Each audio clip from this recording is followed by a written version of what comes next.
Hello, BookTube. Well, it's Friday. We all made it to the end of another week at the box factory. And Friday is when some booktubers talk about the state of their reading. How has the reading been going? What's the reading been like? Have there been any surprises? What are you doing now? What have you just read? What are you going to read next? I love it. For the longest time, I denied myself this pleasure, so I'm jumping in with both feet in 2024 to do Friday reads. I love it. I used to quibble about it for a long time on this channel because my Friday reads would be unwieldy. It would be pretty unwieldy. To say nothing of my monthly recap, my monthly rundown for the month of February. For the month of February, I read more books than almost all the booktubers I watch have as their yearly goal, just in that one month. It was a very good reading month for me, but even a weekly rundown, I was hung up for the longest time on the fact that on Friday Reads, we like to talk about what we've read, what we're reading, and what we're going to read. And I can't do that in a 30-minute video, a 20-minute video. There's no way that I can. The list is too long. Not because I'm super special. It's my looks and my 28-year-old influencer status that makes me super special. That makes me better than you. It's not that.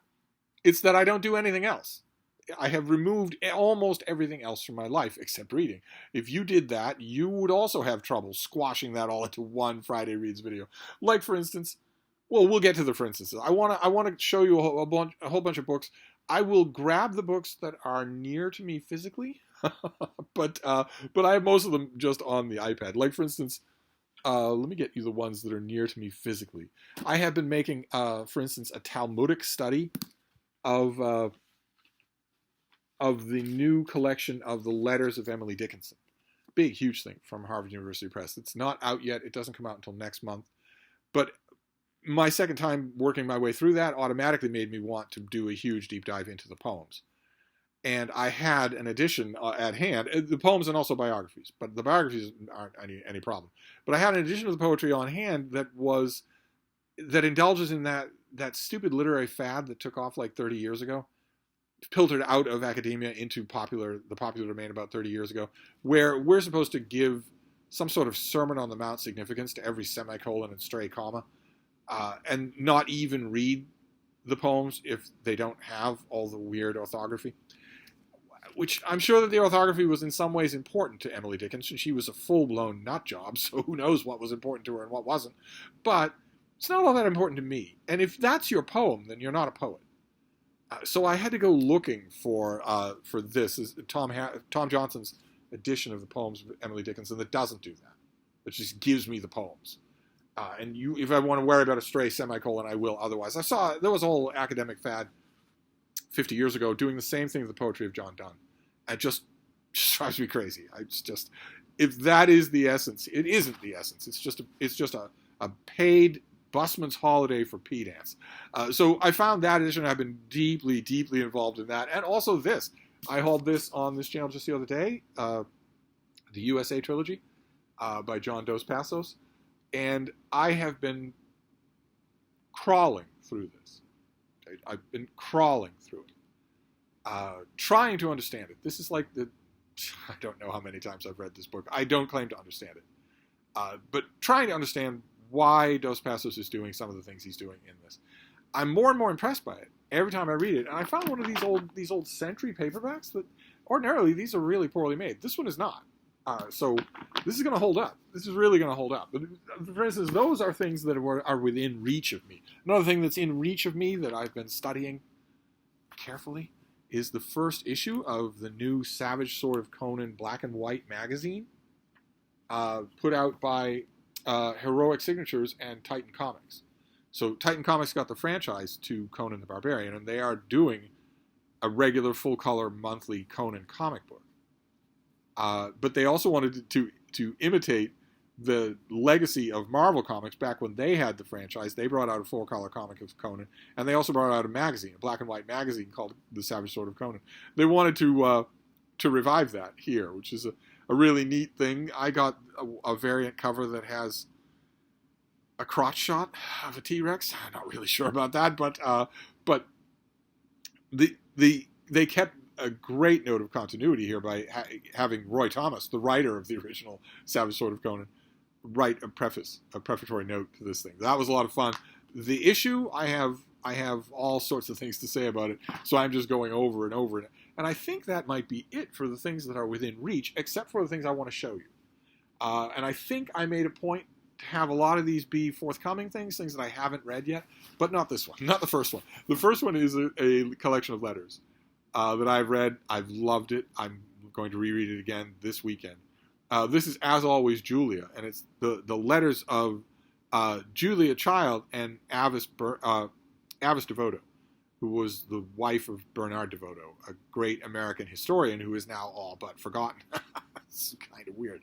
I never would have thought that would happen. Never would have thought her husband's legacy would be as dim as it is now. I don't think Bernard Devoto is in print. Amazingly. I don't think his books are in print. Much less in the Library of America, where they belong. Or taught in schools, where they belong. But his wife was, Avis was an editor and a proofreader and an avid reader. And so was Julia Child. Not a proofreader or an editor, but she was an avid reader. I know this firsthand. She was an avid reader. And if she thought that you had interesting things to tell her about books, maybe put her on to a new author or a new subject, you could count on her as a snail mail correspondent. And this collection just bubbles over with that. These two corresponded forever and ever before they ever met in person. So I'll be rereading that. And then here's a new book. This is by Amy Tan, and it's got David Sibley does the forward, and I think he might do illustrations. I'm not 100% sure. I don't have this yet. So this is a Friday Reads of an aspirational nature. That's supposed to be part of your Friday Reads. What are you looking forward to doing? This is the Backyard Bird Chronicles. Another birding book. An illustrated birding book about who comes to your backyard, when do they come, what do they do, when they get more used to you, what do you observe, if you've perfectly positioned your chair, your couch, so that you can just watch them, go about what they do, what do you notice? I think this is going to be along those lines. I love, in other words, serendipitous birding. And I love books like that. Absolutely do. I am that kind of a birder myself. I don't any longer tromp outside with binoculars.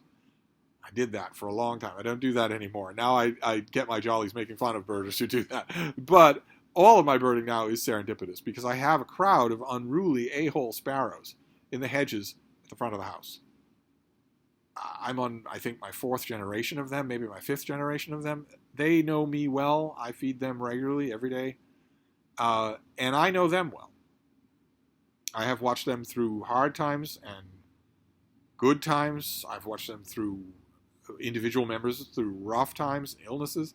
We went through an absolutely epic winter together, the last epic winter that Boston is ever going to have, where we broke a record. We had more snow than Boston has ever been recorded as having. I think it was 23 feet that we ended with by the end of the winter. Storm after storm after storm after storm, always interspersed with bitter cold.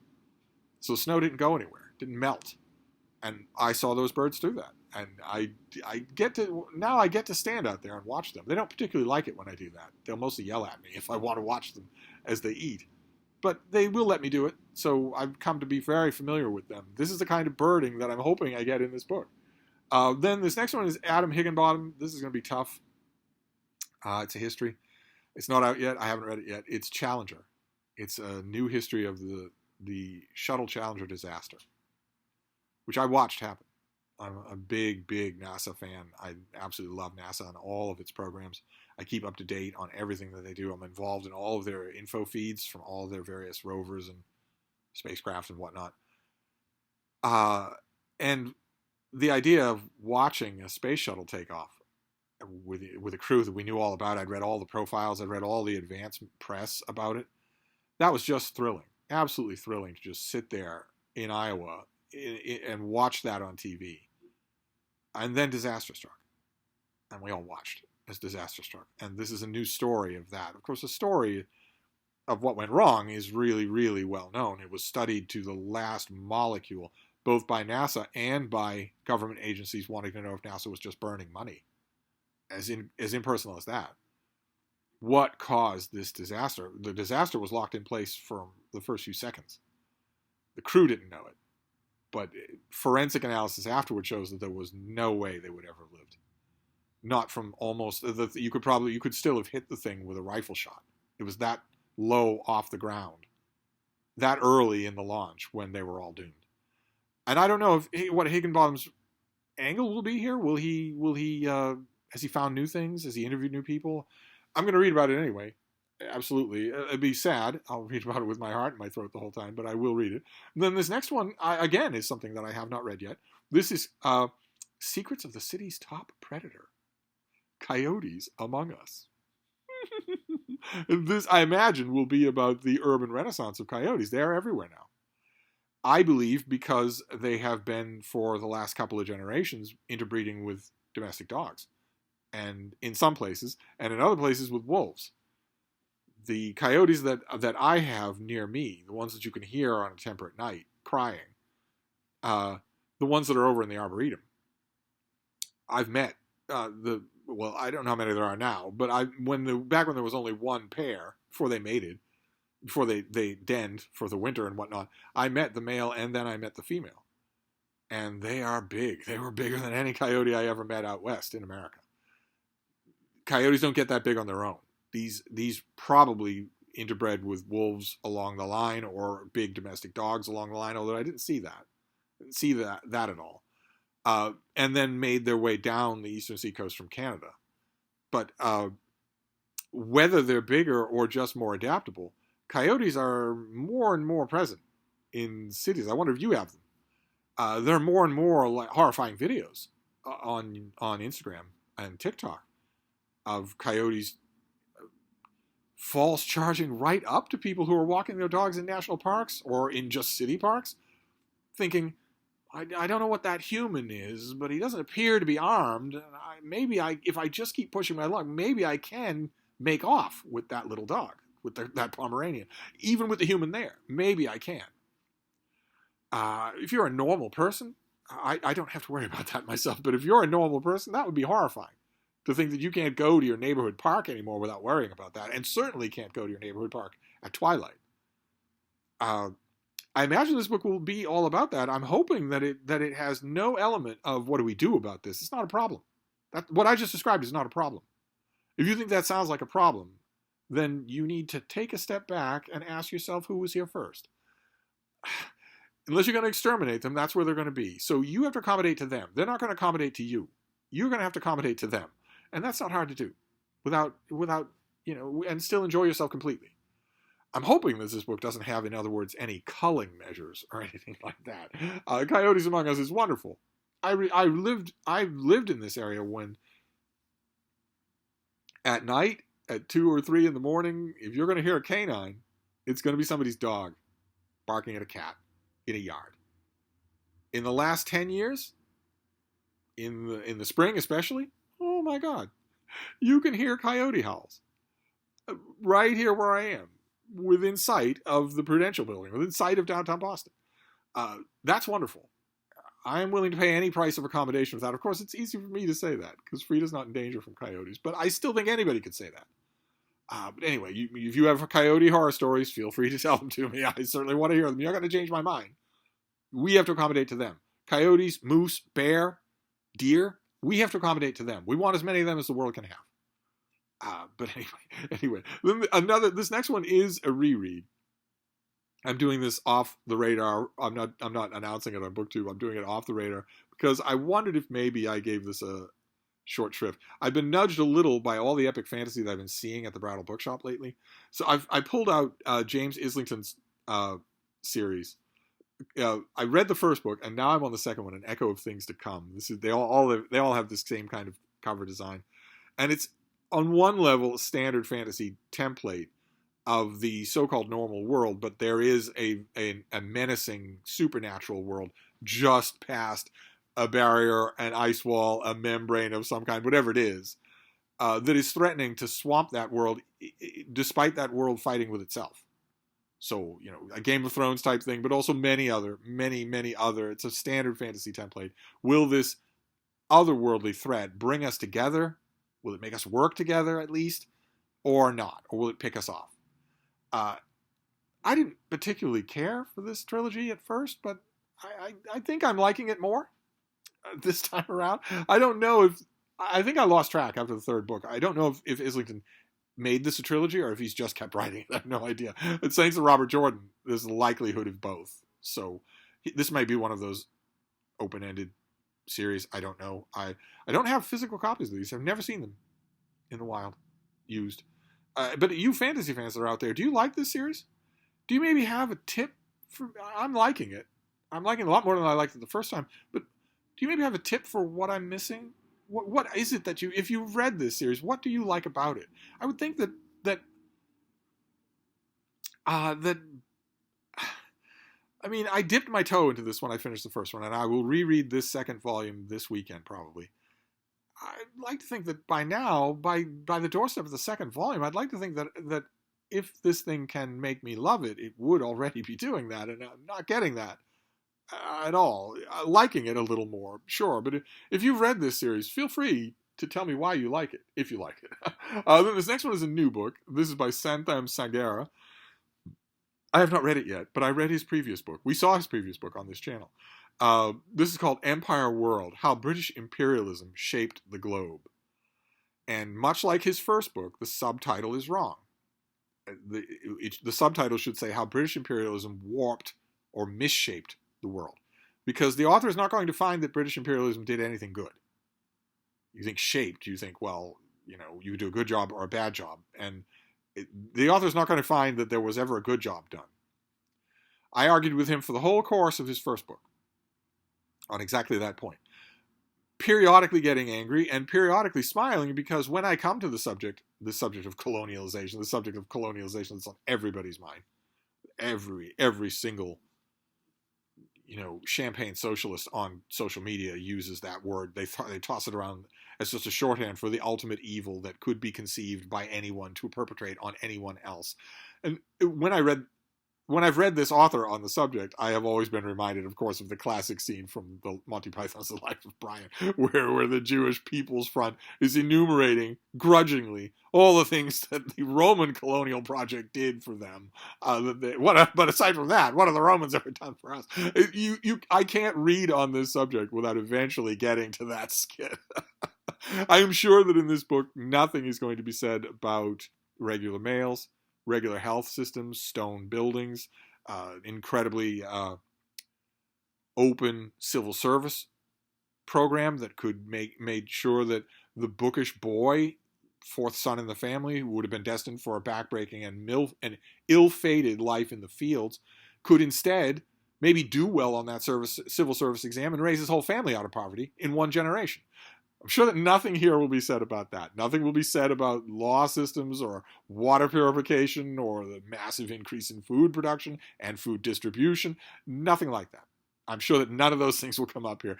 Your ears are probably revolting from the very idea, just as you're listening to me. In 2024, we are absolutely not allowed to say that imperialism does anything good. We are not allowed to say that. That'll be one of the last castles to fall. And you know what castles are? They're imperialist. So I don't expect that I will do anything but disagree with this author in this book too. But there's an element of fun in that. Not on the author's part. He's deadly serious. but there's an element of fun for me. If I know, all right, well, you've got a hobby person. You call yourself a historian of the empire, but you know less about it than I do. And that is willful. You know less about it than I do because you aren't willing to look at the parts that don't fit your Twitter profile. Well, there's some fun in that. I don't know that I'll do anything with it, but this next one I have read, but I want to reread it. I think it might be remarkable. I think it might be one of the first truly remarkable books that I've encountered so far in 2024. I would love to see what you think of this. If you get this out of your library or if you've already read it, I would love to know what you make of it. I don't know if it maybe was just pricking nostalgia for me. I want to reread it because I don't like thinking this way. I don't like saying, I don't know what to think about this. What did you think about this? I don't like that at all. I'm supposed to be the one telling you what to think about it because I'm just that humble. But also, I don't like to finish a book and think, I don't actually understand my own reactions to that. No, not at all. But a reread should clear that up. This is by Margaret Wappler, and it is called A Good Bad Boy, Luke Perry and How a Generation Grew Up. those of you who were born in the 21st century are not going to know who this person is. And if you're outside the United States, you probably won't know who this person is. But he was a weird kind of heartthrob on American TV in one particular TV series, but he had a long straight-to-TV movie career after that. And a priceless cameo in The Simpsons, a voice cameo in The Simpsons. And until I read this book the first time, I would not have thought there was a narrative to be gleaned from that phenomenon. I just would not have. He was just lucky. Fairly good looking, 5 feet tall, roasting tobacco addict, 6-7 packs a day. Just managed to luck his way in to a popular TV show and cast its popularity into the stratosphere.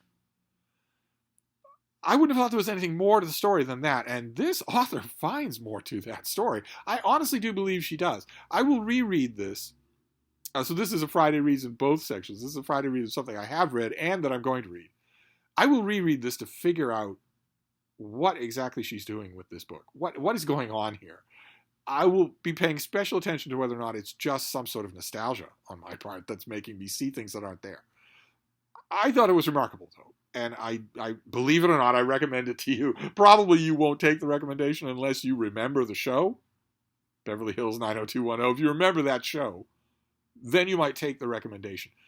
If you remember that show or you have fond memories of that era, and you see this book, in the new release section of your library, and you think, well, there's no way that I would ever read that because it's just a celebrity tell-all. It'll be just salacious.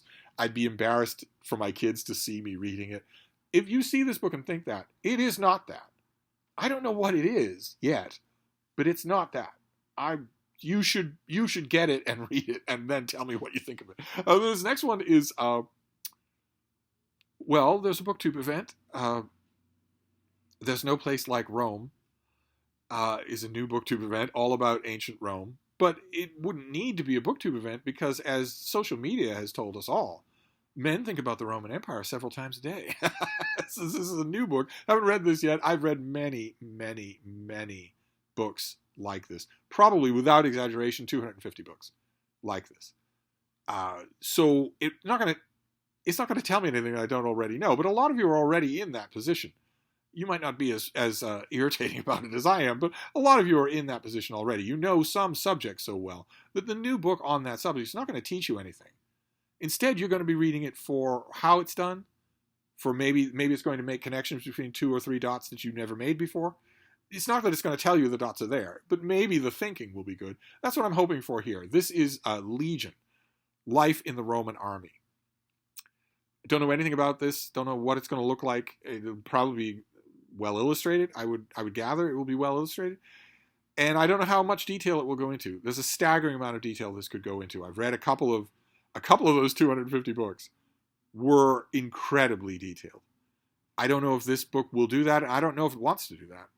Perfectly legitimate if it doesn't want to do that. We shall see. Then we have a book that I haven't read yet, and we will see what I make of this. There's a 50-50 chance on this thing. It's by Byron Tao, and it's called Means of Control: How the Hidden Alliance of Tech and Government is Creating a New American Surveillance State. And there's a very meaty subject there. That is a very meaty subject. A new American surveillance state is the tip of the iceberg of that very meaty subject. A new American surveillance state is real.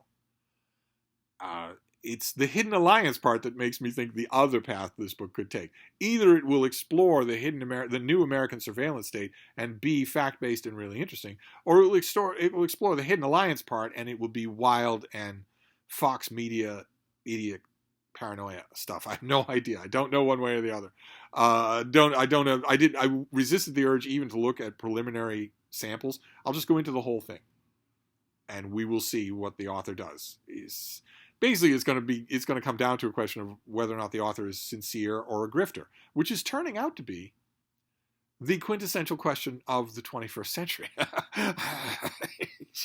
So that'll be the question here. Is the author real or is the author a grifter? If the author is a grifter, this is all going to be about scaring the reader and will be disappointing. But we'll give it a try. Now, here's another one. This is by Elizabeth Beller. This is another book I have not read. See, I'm doing good for this Friday reads. My last few Friday reads were all books that I've already read. I was just droning on about them. Here I'm droning on about books I haven't read. Isn't that great? This is Once Upon a Time, The Captivating Life of Carolyn Bessette Kennedy. And there she is with John F. Kennedy Jr. I don't know what to make of, I do want to judge a book by its cover here, but that subtitle, the word captivating, I don't know what to make of that. Carolyn Bessette was a deeply troubled young woman and miserably unhappy almost all the time. Miserably unhappy. So I don't know about captivating. She could be the life of the party. Absolutely. She could be the life of the party in the 1 in 100 times that it struck her to be that way. Far, far more often, memories that are still passed around at dinners all along the eastern seacoast of the United States about the times when everyone else was the life of the party and the party was still completely ruined by this one person.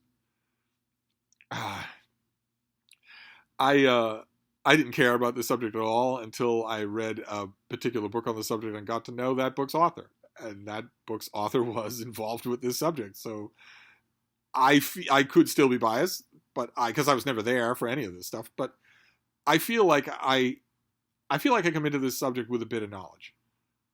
So if this is a Kennedy book by proxy, some Kennedy books are they just want to Camelot you. They don't actually want to get down and tell you the truth at all. They want to retail and re-retail the legend.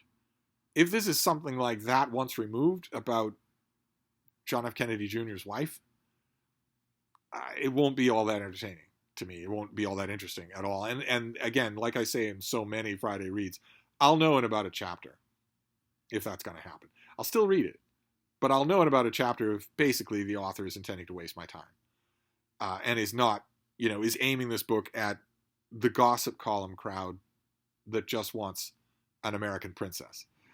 If I get that, I'll get that fairly early because most authors know that you're only going to have most readers for the first chapter. If you don't completely hook them after that, no matter how you try to hook them, if you don't completely have them after that, you won't have them. They won't come back. So I'll see that fairly early on. I'll still push ahead, but I'm ready to be disappointed. And then we'll finish up with a name that's well known on BookTube. This is Cy Montgomery, who did The Soul of an Octopus, and her new book is Secrets of the Octopus, which is I gather, I haven't read this yet, but I gather that it's more of a study of octopus biology and octopus behavior than it is.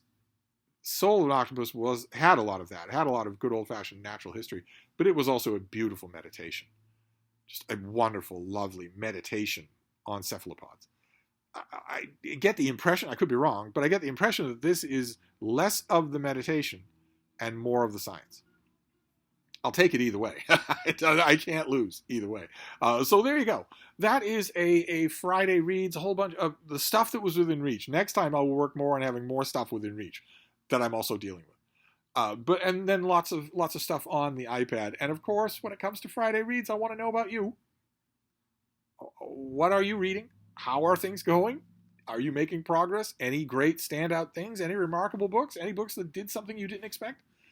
I'd love to hear about it all. And those of you who regularly comment, or maybe who don't, feel free always to add an element to that, to your Friday Reads report to me, of an element that I've recently become very interested in, which is how much of your Friday Reads has a BookTube element.